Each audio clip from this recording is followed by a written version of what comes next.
Bienvenue sur FR Daily News. Notre actualité d'aujourd'hui parlera de Demain nous appartient, spoiler, révéler ce que l'avenir réserve à Camille après son séjour en prison.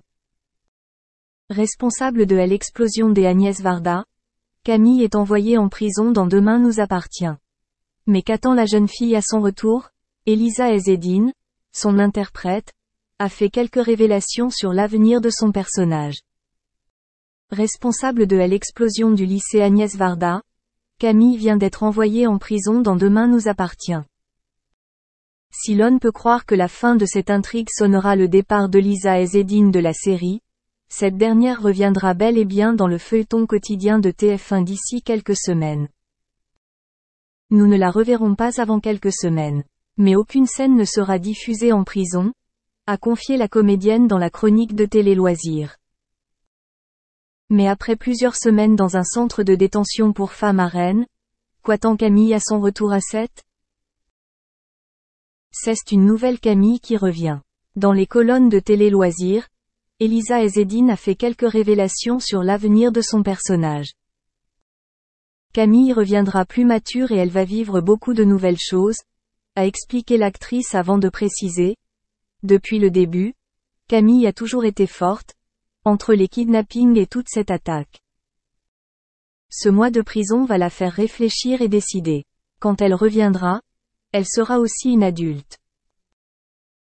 Voici donc une toute nouvelle Camille que nous aurons l'occasion d'explorer à l'écran à son retour dans Demain nous appartient.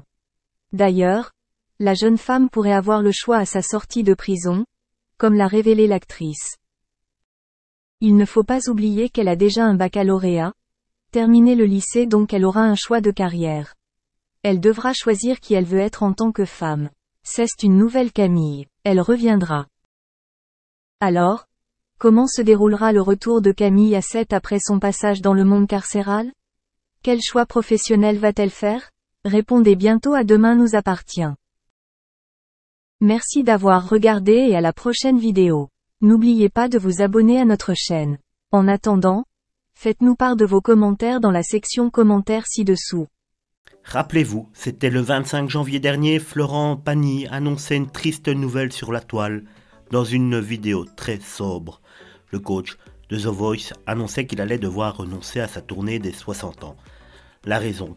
Le chanteur révélait qu'il était atteint d'un cancer du poumon inopérable. J'ai un problème, mais je le découvre très tôt. Je suis au degré 1. C'est quelque chose que j'ai depuis entre 3 et 6 mois plus ou moins. Je n'ai qu'une seule tumeur, je n'ai pas de métastase, je n'ai rien dans d'autres organes, avait-il expliqué.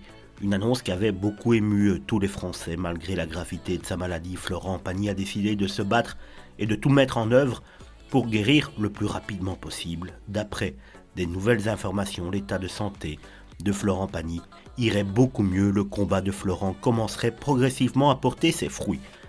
Après 2 mois de traitement intensif, la tumeur logée dans le poumon de Florent Pagny aurait déjà diminué de moitié. Pour le moment, le chanteur aurait réalisé 30 sessions de chimiothérapie sur les 50 de prévues. D'après une source proche du coach de The Voice, il réagirait plutôt bien au traitement lourd auquel il est soumis. Chose rare pour la grande majorité des